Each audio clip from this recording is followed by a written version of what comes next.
magandang gabi sa inyo. Maraming salamat. Nandito na isipan magpababa ng tama sa Rainbow Rock'n'Roll. Mag-enjoy kayo na. Pagpag pala. Dito lang kayo nagpapagpag. Pero, eto, Team Payaman. Steve, saan ka pinakamayaman ngayon? We are rich in oil? In oil. Yes. Steve, teka, saan ka ba talaga? I was born in the Kingdom of Saudi Arabia. And then I also went to my father's country in Sri Lanka. And now I am here in the Philippines. I am not a spy. I am ordinary person. So, half siya from Sri Lanka. Negi, para sa lahat ng mga nanonood ngayon sa Sri Lanka, do you have Yes. any message? And I guess it would be more proper if you greeted them in English. Hi, Sri Lanka people na, take care. Oh, pre, saan ka pinakamayaman sa buhay? Gaano ka kayaman sa aspeto na yon? Mayaman ako sa kaibigan. Mayaman ako sa kaibigan. Gusto kayong mayaman ako sa kaibigan, pero lahat sila nakagano sa'yo. Duda. Mark? Sorry, Park. Naniniwala ka ba, Bok, na mga kaibigan mo talaga yung mga yan, na may samahan talaga kayo? Palagay ko, mga spy lang din sa akin to eh. So, anong pakiramdam na ang yaman mo sa buhay ay sa mga kaibigan? Kulang, gusto pera. Wala, basta, mayaman lang ako. Ako, sa limang yan. Sorry, Sir Luis, di pa buwababa yung tama. Chrissy, gaano ka kayaman at saan ka pinakamayaman sa buhay? Well, pinakamayaman ako sa lalaki. Wow! Wow! Ang dami ko naging... Totoo ba yun? Naging... Pinakamayaman siya Sa lalaki. lalaki. Buti na kumakain ako ng cupcake ngayon. Sana all! Kasi nagkaroon na ako ng city mayor, Yes. ng action star, ng basketball player. Muntik na nga game show host eh. Si Yeah. Chrissy, seryoso to, ay isang public servant din, di ba? Yes. Correct. Ikaw ay isang kagawad. Hindi ako Kagawad. Pero malinis at mabait at masipag na kagawad. Wow. Yun lang. Wow. Ako, sorry lang ha. Hindi lang basta-basta sagot yung binigay ni Chrissy. Kumbaga, sinampal ka, binalikan Oo. ka pa ng isa.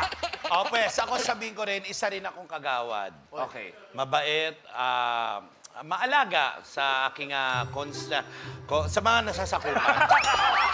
Dudod, saan ka pinakamayaman sa buhay? Nasaan ang yaman mo? Siyempre mayaman po ako sa pangarap. Sa pangarap. Pangarap. Importante. Ganda. Pero kulang po ako sa gawa. Pero seryoso to, kung may isang pangarap ka sa buhay na kumbaga, hindi, bali wala kung abutin mo ngayon, bukas, o sa 10 taon, ano yung pangarap na yon? Doon na po ako sa matagal, yung mahaba. Ano? Pangarap ko pong maging basketball player. Wow. Bakit? Wala po, gusto ko lang mag-basketball.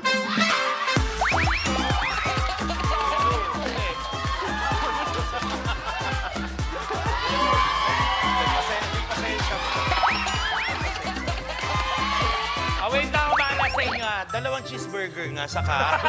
sorry. Ayos po. Sorry. Pakala ko na sa ano. Okay, at dahil po doon, magpapalit tayo ng co-host ngayong gabi sa Rainbow Rumble. Ito naman, maliit na bakit naman. Luis, Alam mo naman kailangan nyo rin ng kagawad na co-host, ha? Ay! Ay!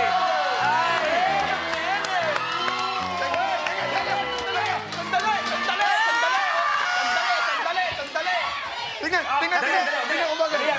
Gracie, subukan mo nga lang. Mabilis lang, ha? Tingin ka sa camera niya. Sabihin mo, magbabalik ang Rainbow Rumble. Dali. Magbabalik ang Rainbow Rumble!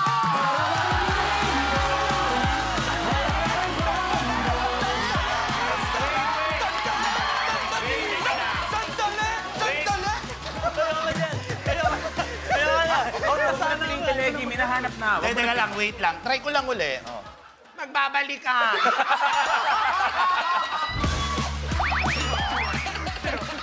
Okay, thank you, Gracie. Yo, ikaw naman, pinakapangarap sa buhay. Saan nanggagaling? Kung ano yung yaman mo? Sa experience, Kuya Luis. Experience sa anong klaseng bagay, pre? Katulad nito, kasama ko kayo. Thank you. Safe lang. Okay. Pero bago tayo maglaro, eto muna ang pasilip dahil may gustong bumati sa inyong lahat. Uy! Ay! Si Bok, malakas pa yun kanina eh. Hindi ko nga alam ano nangyari sa kanya eh. Sasali ba sa laro? Sasali ba sa laro? Ay, hindi guys. Good luck sa laro nyo mamaya. Ngayon pala, good luck sa laro nyo and galingan nyo. Dudut, Steve, Yo, kay Chino, and dun sa isa pa na nakalimutan ko, good luck sa inyo guys and galingan nyo. Kaya nyo yan. Guards, nakalimutan ka! Para matalo sila. Brother Kong, maraming salamat. Ramblers, itutuloy po ulit mamaya. At syempre, masayang sagutan, tanungan, kasama ang Team Payaman. Thank you for making the most memorable vacation I've ever had. Siya na huling nakuha ng CCTV. Bago po maganap ang arson. Hanapin niyo si Lone Wolf! Lone Wolf! This lone wolf, kilala na kayo personally. We have to find out. Bawal ang duwag.